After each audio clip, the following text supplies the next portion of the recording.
Stħarriġ li sar mill-Assoċjazzjoni ta' min iħaddem fost il-membri tagħha wera kif in-nuqqas ta' ħaddiema kawża tal-pandemija tal-Covid qed iħalli impatt fuq l-operat ta' diversi kumpaniji. L-istħarriġ inkluda firxa ta' kumpaniji li operaw fis-setturi kollha tal-ekonomija. 32% mit-325 kumpanija li ħadu sehem f'dan is-survey qalu li kellhom nuqqas ta' aktar minn 15% tal-ħaddiema u li ħalla impatt fuq il-ħidma tagħhom.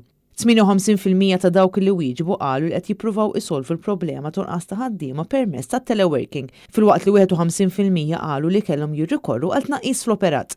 L-MEA qalet li l-fatt li żieda fl-att ta' każijiet pożittivi tal-Covid matul l-aħħar 3 ġimgħat affettwa wkoll qatt ta' impjegati li kienu f'kuntatt ma' każijiet pożittivi wassal għal żieda drammatika f'nuqqas ta' ħaddiema minħabba li kellhom joqogħdu fi kwarantina.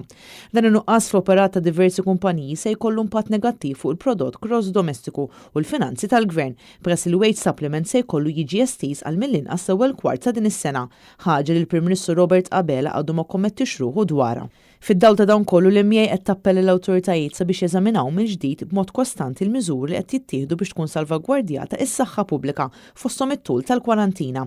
Appelli simili saru wkoll miċ-Chamber of SMEs kif ukoll mill-Partit Nazzjonalista.